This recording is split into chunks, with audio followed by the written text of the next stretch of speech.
하나님의 말씀 열왕기 하에서 봅니다. 열왕기하 14장 23절부터 29절까지 읽겠습니다.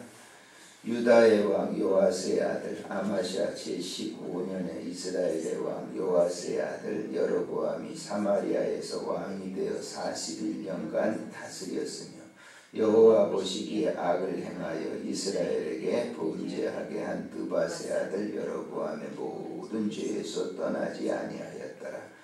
이스라엘의 하나님 여호와께서 그의 종 가드 헤벨 아미떼의 아들 선지자 요나를 통하여 하신 말씀과 같이 여로보암이 이스라엘 영토를 회복하되 하마더기에서부터 아라바 바다까지 하였으니 이는 여호와께서 이스라엘의 고난이 심하여 매인자도 없고 노인자도 없고 이스라엘을 도울 자도 없음을 보셨고 여호와께서 또 이스라엘의 이름을 천하에서 없이 하겠다고도 아니하였으므로 요아스의 아들 여로보암의 손으로 구원하심이었더라.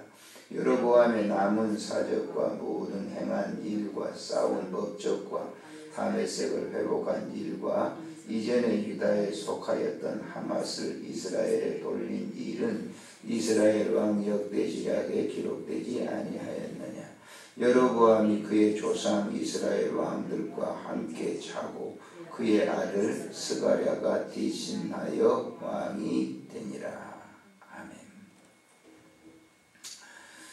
사람의 이 일은 반드시 그 흔적을 남기게 되죠. 그것을 역사라, 일반적인 역사라고 얘기합니다. 하나님은 그런 일반적인 그런 역사도 관여하시지만은 하나님의 관여는 당신의 생명책에 기록된 역사를 더 중시 여긴다라고 하는 거예요.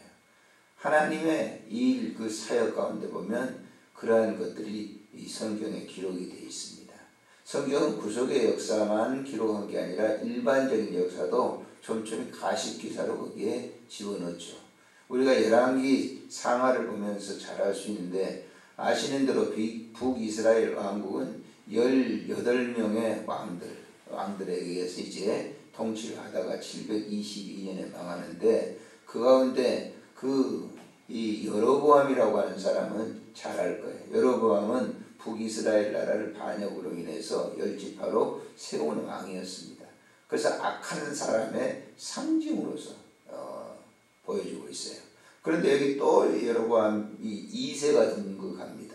2세. 그러니까 이 사람은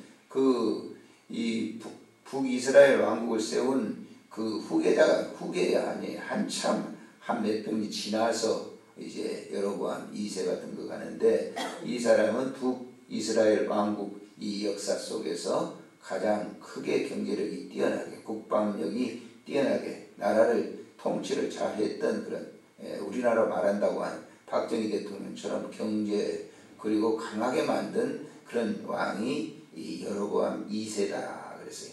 그래서 41년 동안 그가 나라를 다스렸는데 보세요. 24절에 뭐라고 했는지 여호와 보시기에 악을 행하여 이스라엘에게 범죄하게 한 느밧의 아들 여로보암의 모든 죄에서 떠나지 아니했다 그랬어요. 여로보암 제1대 그 초기 제1대 그 왕의 길로 그대로 답습해서 살아갔다는 거예요. 그대로. 그걸 한 구절을 한번 찾아보시면 자 열왕기상 12장에 한번 보시면 열왕기상 12장을 한번 보세요.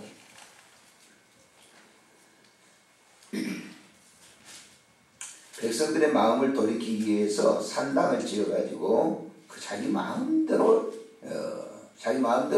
절기를 지키고 자기 마음대로 그렇게 행동했어요. 32절부터 읽어보세요. 시작. 8째 달 곧 그 달 15째 날로 절기를 정하여 유다의 절기와 비슷하게 하고 제단에 올라가되 베델에서 그와 같이 행하여 그가 만든 송아지에게 제사를 드렸으며 그가 지은 산당의 제사장을 베델에서 세우더라. 자기 마음대로 산당의 제사장도 세워요. 33절에 그가 자기 마음대로 정한 달 곧 8째 달 15째 날로 이스라엘 자손을 위하여 절기를 정해. 누구를 위해서 절기 정해? 이스라엘 백성들을 위해서. 절기는 누구 거면 하나님께서 우리에게 주신, 그런데 자기 마음대로 정하고 베델에 쌓은 제단에 올라가서 뭐예요? 분향했다. 베델의 그 제단이 어떤 제단입니까? 야곱이 거기에서 최초의 돌을 거기다 돌베개를 하고 거기에 기도를 했던 곳이 베델이 아니에요. 근데 거기다 송아지 제단을 만들어 놓고, 그래서 하나님과 완전히 반대편에 있는 사람이었어요. 그래서 여기 여로보암 2세도 굉장히 국방력과 경제력은 뛰어나게 41년 동안 아마 이스라엘, 북이스라엘 나라 역사 속에서 그렇게 경제가 번창했던 때는 없었고 영토를 확장시켰거든요. 여기 보시면 25절에 보면 영토를 회복하되 하마더기에서부터 아라바 바다까지 이랬어요. 그러니까 이때 이제 뭐냐면 이 솔로몬 시대에 있던 영토를 다 이제 차지한 것이죠. 그리고 굉장한 그런 왕이잖아요. 그래서 여기서 우리가 하나 주목해야 될 것은 세상의 나라들도 하나님은 다 관여하신다는 거예요. 근데 문제는 이러한 사람들을 다 심판한다라고 하는 거예요. 그걸 우리가 보셔야 돼요. 그러니까 역사라고 하는 것은 우리의 관점, 사람들의 관점으로 보면은 언제든지 번복이 될 수 있어요. 사람의 관점. 하나님의 관점은 불변합니다.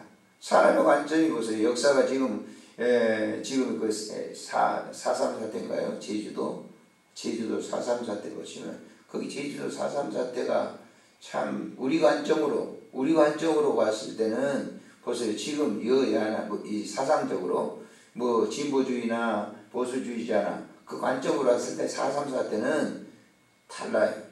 역사는 하나인데 한 사건인데 보는 시각에 따라 다르죠. 그리고 국가 재정으로 정하자 그러는데 그게 좀 난감하죠 지금. 그 역사를 잘 아는 6.25 이전이 이제 1945년 해방되고 난 다음에 저 제주도는요 완전히 안 됐거든요. 거기는 이제 이미 공산주의 하는 그쪽에 있는 사람들이 상당히 이제 제주도를 이제 자기 북한과 연계돼 가지고 이제 하기 위해서 사상주의잖아요. 공산주의에 연계돼서 하는 그런 사람들이 일단 거기에 들어가 가지고 제주도는 동떨어졌으니까 치안이 잘 안 되죠. 그래서 마치 우리 동네에 있는 것처럼 마찬가지예요. 저녁에는 이제 빨치산들 이 공산주의 사상을 가진 사람들이 민간 내려와 가지고 기습을 해요. 그러니까 이 동조하는 사람, 경찰에 동조하는 사람이겠죠. 그러니까 민주주의 쪽에 동조하는 사람이겠죠. 남한 정부에 동조하는 사람들을 전부 해가지고 또 죽이고. 그럼 낮에는 또 누구가 있어요? 낮에는 경찰들이 또 가가지고 이 한라산 스키 전부 숨어있는 데 찾아가서 전부 죽이고. 민간인들도 많이 피해를 당했죠. 왜냐하면 그 사람들한테 밥 주고 저녁에 이제 내려와가지고 자기도 안 죽으려고 그럴 거 아니에요? 그러면 경찰들 가서 동조했다고 가서 다 죽이고. 그래서 그렇게 많이 죽인 거예요. 우리 동네도 보면 거기 여기 선불이라고 하는 곳에 가보면 그럼 많이 애매하게 죽은 거예요. 그 사람들은. 주려고 해서 밥 주고 싶었겠어요. 저녁에 와서 밥 달라고 하니까 가서 밥 안 주면 또 죽이고 죽상으로 죽이고. 그런데 그런 이 역사적인 관점을 오늘의 시각에서 보는 그런 이 진보주의자나 보수주의자, 사상적으로 그쪽으로 약간 기울어져 있는, 공산적으로 약간 기울어져 있는 그 지금 진보라고 하는 게 뭐냐면은 이게 분배거든. 분배. 한마디로 말해서 같이 분배하잖아요. 잘 사는 사람 다 돈을 걷어가지고 다 분배해 주죠. 자본주의 민주주의라고 하면 뭡니까? 자기들이 수고한 대로 해가지고 이제 세금 내고 살자는 그거고, 한마디로 지금 하고 있는 이 무상배급도 다 그런 개념이에요. 같이 나눠서 주자는 거예요. 근데 주는 걸 자기들이 내가 주는 게 아니라 있는 사람들을 빼앗아가지고 공동으로 하자. 그게 초대교회 나온 사상이, 그거 공산 사상이거든요. 막스가 주장한 사상입니다. 그것이 옳으냐 그러냐 하는 건 저도 잘 모릅니다. 그것이 옳은가 그런가는 그건 세상 사람들이 만들어 놓은 사상이거든요. 옳다 그렇다, 공산주의가 옳다, 민주주의가 옳다, 공산주의가 나쁘다, 이거는 사람들이 만들어 놓은 거예요. 그러니까 그건 관점으로 봤을 때는 역사를 바로 볼 수가 없는 겁니다. 누구 관점으로 봐야 되겠어요? 하나님의 관점으로 보면 정확하게 이렇게 얘기를 하고 있어요. 여러분, 정치 잘했어요. 근데 하나님은 여호와 보시기에 악을 행함으로 이렇게 돼 있어요. 세상에 하나님 믿지 않는 그런 사람들이 이루어놓은 그런 세상의 역사는 전부 다 사상 누각이 아무것도 의미가 없는 거예요.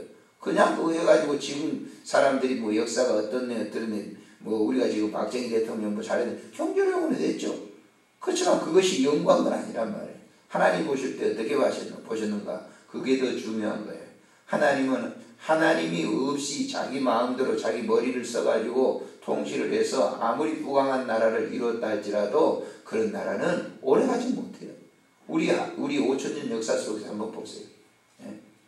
고조선으로부터 쭉 오는 역사, 고조선이 있었는지 없었는지 모르지만은 하여튼 쭉 내려오는 그런 역사 속에 보면 삼국시대 통일을 시키죠, 신라가. 근데 신라가 영국했어요. 신라는 고려 때 망했어요. 또 고려는 뭐 조선에 의해 망하고. 우리 대한민국은 그러면 나중에 어떻게 될까요? 영국을 창할 건 그렇게 했으면 좋겠죠. 그러나 세상 나라는 사라지는 거예요. 하나님의 나라만 영구히 남는 거라고 하는 거예요. 그래서 우리는 굉장히 중요한 존재들입니다. 하나님의 생명책에 남는 기록의 역사니까. 세상의 역사 속에 남는 게 아니에요. 그 세상의 역사라고 하는 것은 허무한 것이라고 하는 걸 우리에게 이 성경을 통해서 가르쳐주고 있어요. 구속의 이 백성이 아닌 이 여로보암이 그렇게 41년 동안 통치하면서 나라를 아주 견실하고 부강하게 만들어놨는데 그거 연구하느냐? 넘어가면서 보세요. 15장 넘어가면서 어떻게 되는가? 몰락하는 거예요.